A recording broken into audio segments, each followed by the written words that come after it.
श्री शिवाय नमस्तुभ्यं। श्री शिवाय नमस्तुभ्यं। श्री शिवाय नमस्तुभ्यं। श्री शिवाय नमस्तुभ्यं। श्री शिवाय नमस्तुभ्यं। श्री शिवाय नमस्तुभ्यं। श्री शिवाय नमस्तुभ्यं। श्री शिवाय नमस्तुभ्यं। श्री शिवाय नमस्तुभ्यं। श्री शिवाय नमस्तुभ्यं। श्री शिवाय नमस्तुभ्यं। मैं प्रथम पूज्य देव गणपति गणेश जी महाराज का आह्वान करता हूँ।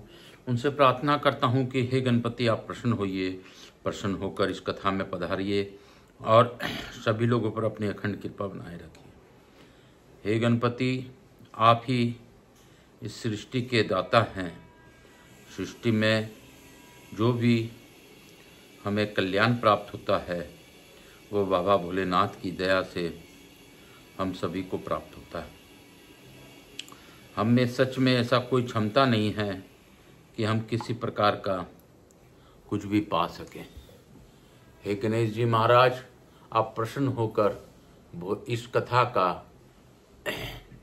संचालक बनते हुए सभी देवी देवताओं को आने का मार्ग। आप विघ्नहर्ता हैं, आप दशों दिशाओं के स्वामी। आप दशों दिशाओं को विमुक्त कर सभी देवी देवताओं को आने का आह्वान करता हूँ। मैं यहाँ के स्थान देवता, वास्तु देवता, ग्राम देवता, क्षेत्रपाल देवता, समस्त देवी देवताओं का आह्वान करता हूँ। मैं जगन्नाथ जी, बलभद्र जी और सुभद्रा माई और लक्ष्मी जी महारानी का आह्वान करता हूँ। श्री राम परिवार का आह्वान करता हूँ। मैं भोलेनाथ परिवार का भी आह्वान करता हूँ। हे भोलेनाथ बाबा, हे मैया पार्वती, आप उमा शंकर नारायणी रूप में जिस प्रकार यह कथा का गौर बिंदोरा का भार संभाल करके श्रवण कर रहे हैं, उस प्रकार इस कथा का श्रवण कर हम लोगों को कृतार्थ करें। बाबा, हमसे कोई भी भूल हो रही हो तो क्षमा कीजिएगा।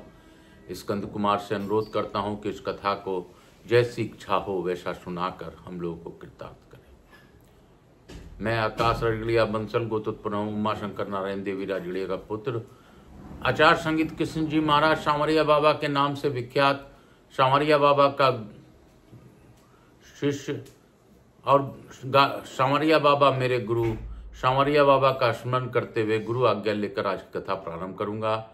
हे गुरुदेव, आज रथ यात्रा भी है। आप इस विशेष दिन पर विशेष प्रकार का हम लोगों को आप आशीर्वाद प्रदान करें जिससे कि हमारे जीवन में कष्ट कम हो सके। बाबा, मैं आपसे पुनः यही कहूँगा कि गुरु नहीं होते तो आपका मार्ग कौन दिखाता। गुरु बिना कुछ भी संभव नहीं है।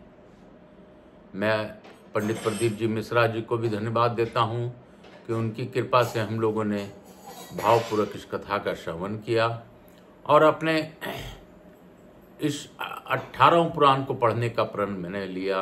उनको जितना भी मैं धन्यवाद दूं कम। मैं फिर यही कहूँगा, आज रथ यात्रा है। आज जगन्नाथ जी, विश्वनाथ जी और ब्रह्मा जी हम जनमानस को दर्शन देने के लिए बाहर आते हैं श्री मंदिर से।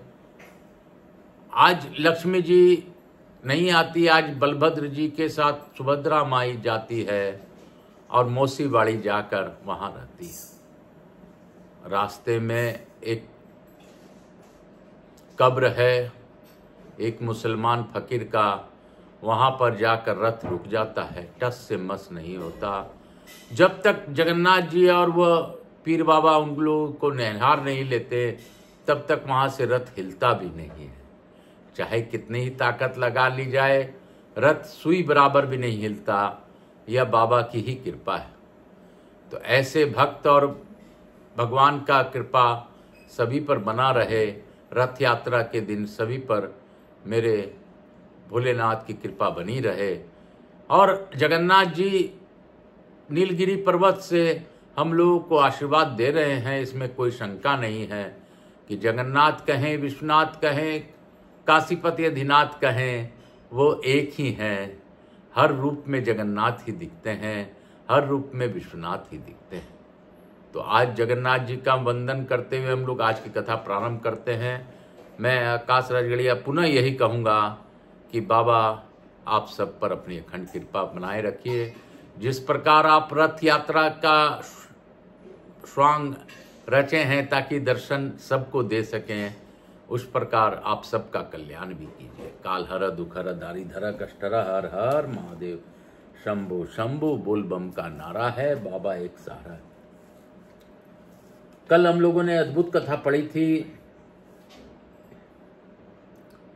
राजा ने कहा, देव यदि आप मुझ पर प्रसन्न हैं तो मुझे अपने साथ रहने वाले सेवक बना लीजिए, और जो लोग एक दिन में इन 5 लिंगों का पूजन करे वे सभी आपके अनुचर हो, यह मेरे लिए वर है।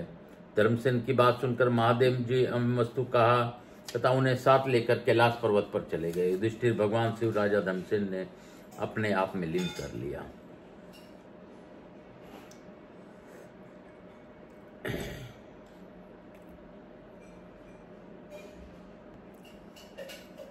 मनुष्य फिर संसार में जन्म ले लिए तब पितरों के लिए वहां विधि पूर्वक तिलोदक एवं पिंडदान देना चाहिए। इससे पितरों की परम गति होती है।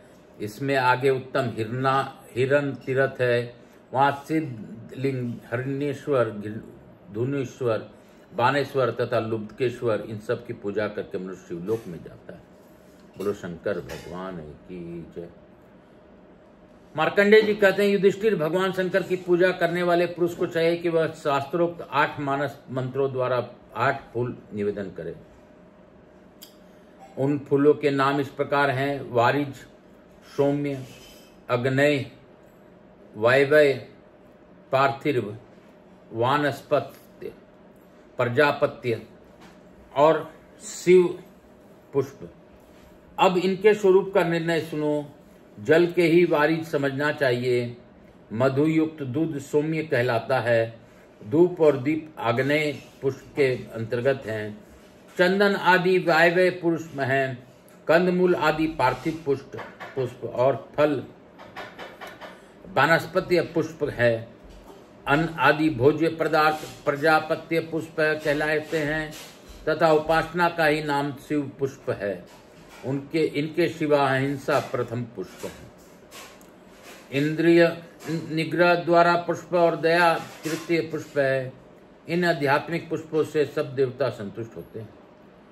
राजन, इस हिरण्य तीर्थ में तपस्या और भक्ति के द्वारा भगवान शिव की पूजन करनी चाहिए। जो ब्राह्मण रुद्र सूक्त, पुरुष सूक्त और अपनी शाखा के अनुसार ग्रह सूत्र, ईशे तत्वा इत्यादि मंत्र, ज्योति ब्राह्मण, गायत्री मंत्र, मधु ब्राह्मण, मंडल मंत्र ब्राह्मण तथा देवव्रत नाम से प्रसिद्ध देव सूक्त और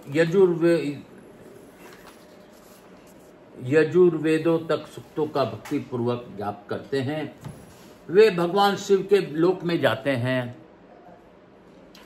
पूर्व काल में वीरसेन नाम से विख्यात एक महापराक्रमी राजा हो गए हैं। वे चेदी देश के स्वामी थे। बड़े बड़े मंडलाधीश्वर भी उनके अधीनता स्वीकार कर चुके थे।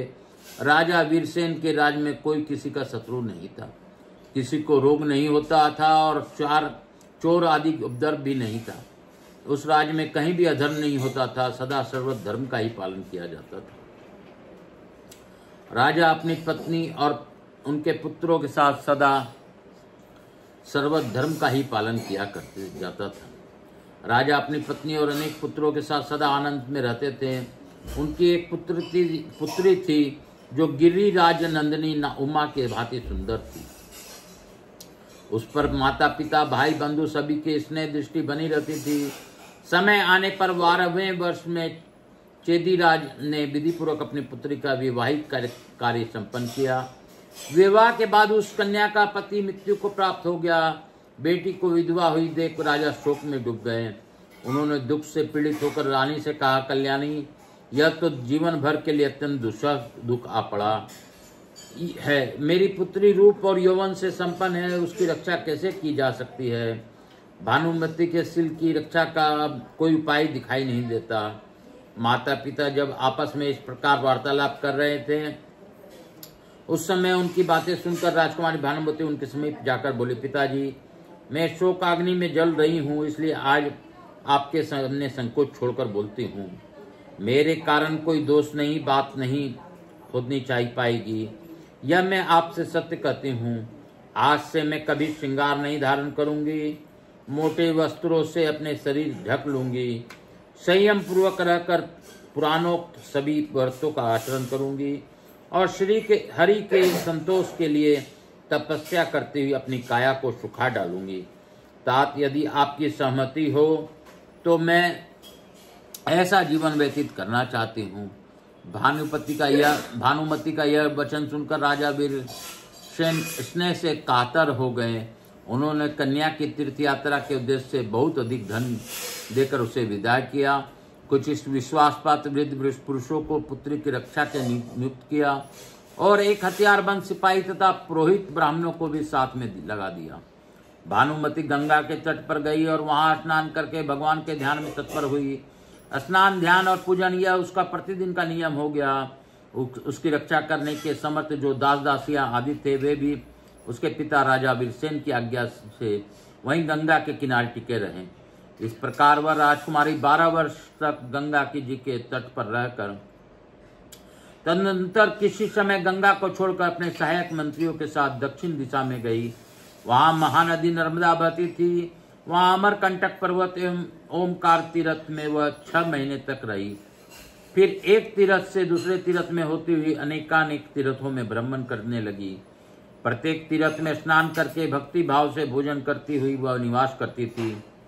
तत्पश्चात वह पश्चिम दिशा में देव नदी और नर्मदा के संगम पर गई। वहां ऋषियों के समुदाय से सेवित एक पुण्य आश्रम दिखाई दिया। ऋषि वृंद का दर्शन करके भानुमति सबको प्रणाम किया और पूछा, महात्माओं, इस तीर्थ का नाम और महात्म क्या है, यह बतलाने की कृपा करें। तब एक ऋषि ने कहा, तपस्वनी, यह स्थान चक्र तीर्थ के नाम से विख्यात है।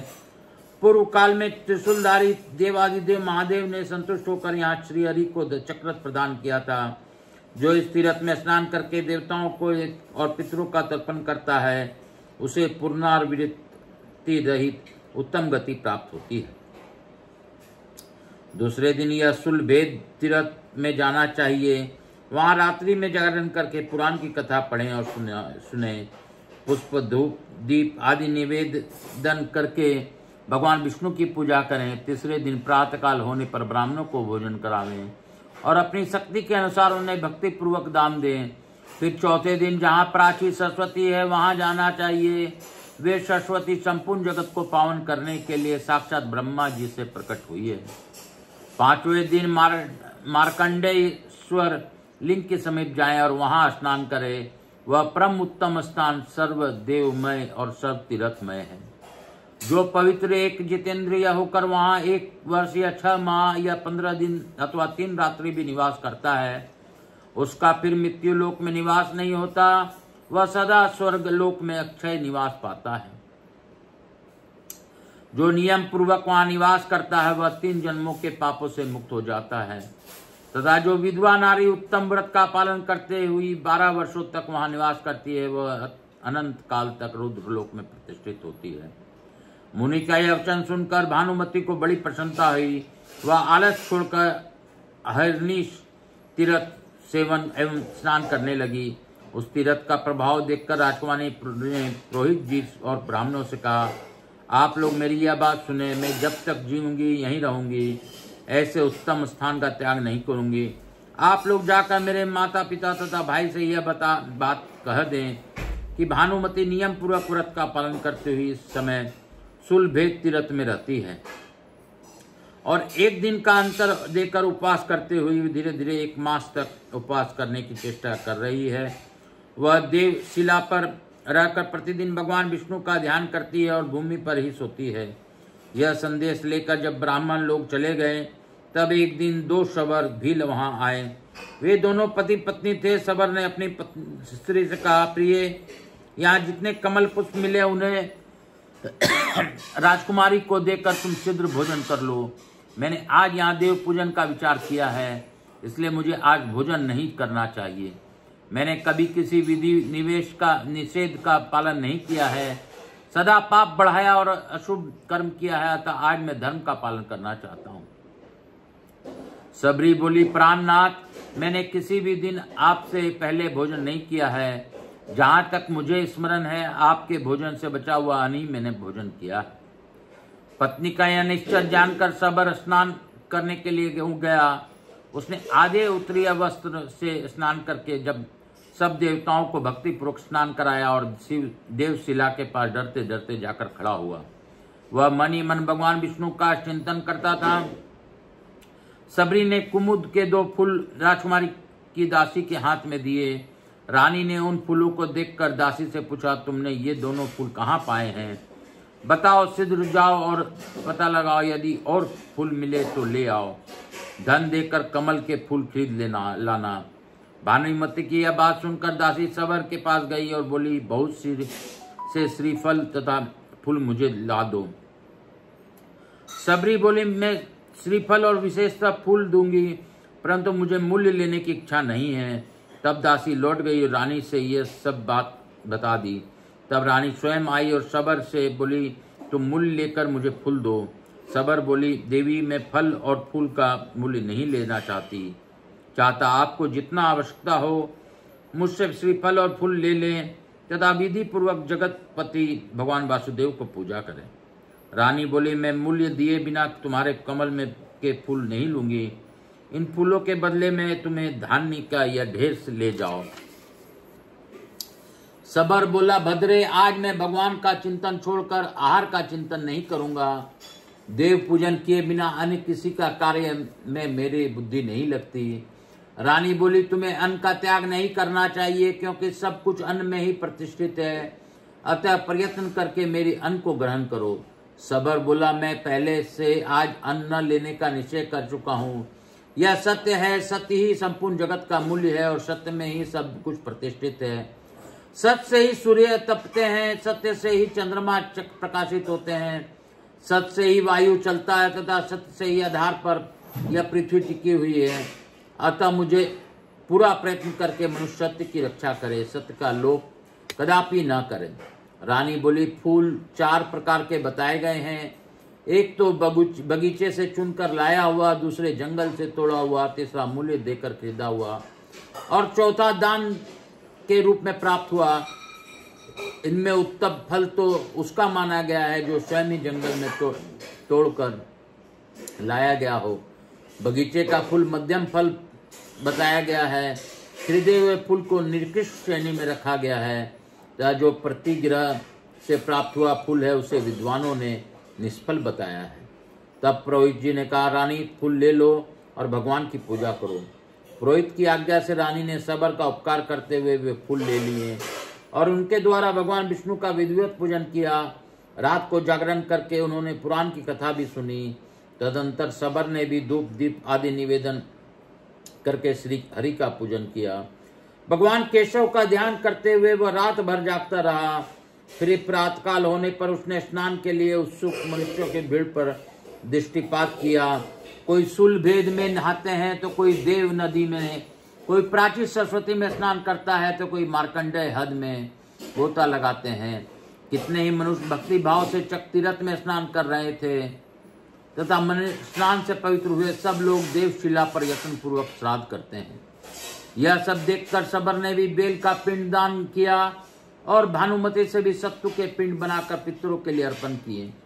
फिर दंभ दोष रहित उत्तम ब्राह्मण को खीर, दही, शक्कर, मधु, घी, पायस और खिचड़ी आदि पदार्थ पर भोजन कराए। तदनंतर भानुमति के साथ सब ब्राह्मण शूल भेद तीर्थ में गए। वहां सबने देखा सबर अपनी स्त्री के साथ कुंड में खड़ा है। तत्पश्चात सबर भृगु पर्वत के शिखर पर जाकर स्त्री के साथ कूदकर प्राण देने को उद्यत हुआ। यह देख राजकुमारी ने कहा, महासत्व, ठहरो ठहरो, मेरी बात सुनो। तुम तो अभी जवान हो, किस लिए प्राणों का त्याग करते हो? तुम्हें कौन सा संताप या उद्वेग हुआ है? कौन सा दुख अथवा रोग हुआ है? सबर बोला, मेरा प्राण त्याग करने का कोई कारण नहीं है और न मुझे कोई दुखी है, परंतु संसार में कुछ सार तत्व है, यह बात मेरी बुद्धि में नहीं आती। मनुष्य का जन्म बड़े दुख से प्राप्त होता है। इस मनुष्य जन्म को पाकर जो धर्माचरण नहीं करता वह इस थोड़े से दोष के कारण घोर नरक में पड़ता है। अतः तपस्विनी है, मैं इस तीर्थ में गिरकर प्राण देना चाहता हूँ। राजपुत्री बोली, सबर, अब भी समय है, तुम सर्व धर्म पालन करते हुए नाना प्रकार के सत्कर्म कर सकते हो। मैं तुम्हें अन्न, वस्त्र और धन दूंगी, तुम भगवान का ध्यान करते हुए सदैव धर्म का आचरण करो। सबर बोला, देवी मुझे अन्न और वस्त्र नहीं चाहिए, क्योंकि जो दूसरों का अन्न खाता है वह पाप ही खाता है।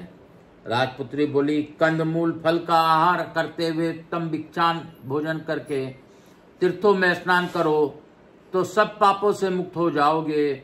सबर बोला, देवी मैंने अपना हित देखकर इस तीर्थ में प्राण त्यागने का विचार कर लिया है।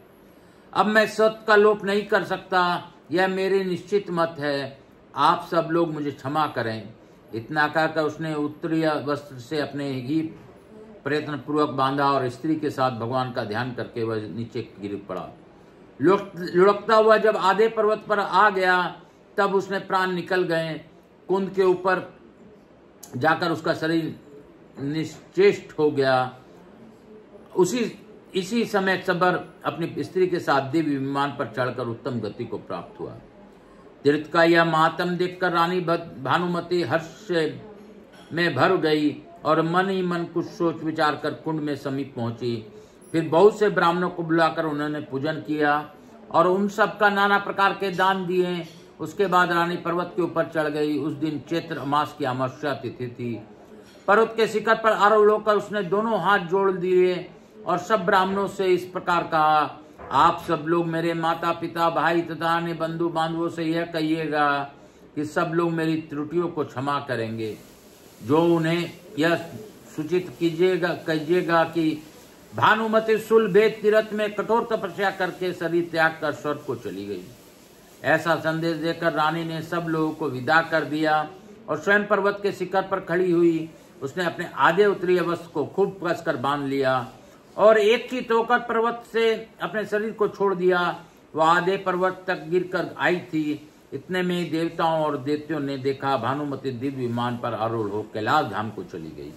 बोलो शंकर भगवान की जय। बोलो कैलाश पर्वत मेरे महादेव की जय। कैलाशी काशी के वासी की जय। बोलो स्कंद पुराण की जय। बोलो जगन्नाथ जी की जय। जगन्नाथ जी नीलगिरी पर्वत पर विराजमान हैं और इसी स्कंद पुराण में हमने पूर्व में पढ़ा था कि किस प्रकार रथ यात्रा का आयोजन किया गया था, किस प्रकार भगवान को बालुका से हटाकर नीलगिरी पर्वत से ढूंढा गया था और किस प्रकार भगवान ने पहले भोलेनाथ जी को भुवनेश्वर में दर्शन दिया था और उसके बाद शिव और हरिहर मिलन हुआ। उसके पश्चात जगन्नाथ जी का मिलन हुआ। यही सत्य है और यही सत्य रहेगा कि जगन्नाथ जी विश्वनाथ जी कोई अलग नहीं है। काल हर दुख हर दारिधर कष्ट हर हर महादेव। हम लोग लघु आरती करते हुए आज की कथा को यहीं पे विराम देंगे और भोलेनाथ सभी पर अपने अखंड कृपा बनाए रखे। इसी भाव के साथ हम लोग आज की कथा पर विराम देते हुए जगन्नाथ जी का ध्यान करेंगे। जगन्नाथाय विश्वनाथाय जगन्नाथ स्वामी नयन पथगामी। जगन्नाथ स्वामी नयन पथगामी। बलभद्र स्वामी नयन पथगामी। हर हर महादेव बम बम बम बम बोल बम। कपूर गौरम करुणावतारम संसार सारम भुजगेन्द्रहारम सदा वसंतम हृदयारविंदे भवानी चैतन्यम। श्री राम जय राम जय जय राम। श्री राम जय राम जय जय राम। श्री राम जय राम जय जय राम। यहाँ के स्थान देवता, वास्तु देवता, समस्त देवी देवता भ्यो नमो नमः। मातृ देवी व पितृदेव व सब पितृ देवता भ्याम नमो नमः। भोलेनाथ मैया पार्वती की जय, राधा कृष्ण की जय, महाकाल राजा की जय, विष्णु जी की जय, जगन्नाथ जी की जय, समस्त देवी देवताओं की जय। बोलो मेरे भोलेनाथ मैया पार्वती की जय, गणेश जी महाराज की जय, भक्त वत्सलाय की जय, स्कंद पुराण की जय। बोलो चक्र तीर्थ की जय, विष्णु भगवान की जय। काल हरा दुख हरा दारी धरा कष्ट हरा हर हर महादेव शंभु शंभु। बोल बम का नारा है, बाबा एक सहारा है। आप सबों को वंदन करते हुए, मैं अपने भोलेनाथ का मनन करते हुए यही कहूँगा कि बाबा सब पर अपनी अखंड कृपा बनाए रखें, हमारे पूर्वजों पर और मेरे श्रोताओं के पूर्वजों पर अपनी अखंड कृपा बनाते हुए अपनी दया दृष्टि बनाए रखें। और मैं अपनी कुलदेवी की सरस्वती माता तथा अपने श्रोताओं के कुलदेवता कुलदेवी का भी धन्यवाद देता हूँ। मैं प्रथम पूज्य देव गणपति गणेश जी महाराज, लक्ष्मी जी महाराज, रिद्धि सिद्धि शुभ लाभ कुबेर जी महाराज से अनुरोध करता हूँ सभी को आशीर्वाद प्रदान कर हमारे यहाँ निवास रहकर अखंड कृपा बनाए रखें। आवाहिक समझ देवी देवताओं से अनुरोध करता हूँ आप सभी लोग को आशीर्वाद प्रदान करते हुए अपने स्थान को गमन करें, पुनः बुलाने पर पधार का आशीर्वाद दें। मैं अपने विश्वनाथ जी जगन्नाथ जी को धन्यवाद देता हूँ कि आज की कथा उन्होंने भावपूर्वक कथा हम लोगों को करवाई, जिससे कि उनका भाव हम लोग को प्राप्त हुआ। बाबा जगन्नाथ जी, बाबा विश्वनाथ जी सब पर अपनी अखंड कृपा बनाए रखें। मैं भोलेनाथ में या पार्वती से भी धन्यवाद देता हूँ कि उन्होंने गौर बिंदुरा के रूप में, उमा शंकर नारायणी के रूप में इस कथा का श्रवण किया, सभी को आशीर्वाद दिया। और जो इस कथा का श्रवण करे उन्हें सुनने का फल दीजिए, जो इस कथा का श्रवण करते हुए सब्सक्राइब करवाए और करे उनके दुखों में उनका साथ दीजिए। काल हरा दुख हरा दारी धरा कष्ट हरा हर हर महादेव शंभु शंभु। बोल बम का नारा है, बाबा एक सहारा। श्री शिवाय नमस्तुभ्यं, श्री शिवाय नमस्तुभ्यं, श्री शिवाय नमस्तुभ्यं। रटाकर तू श्री शिवाय नमस्तुभ्यं, भजाकर तू श्री शिवाय नमस्तु।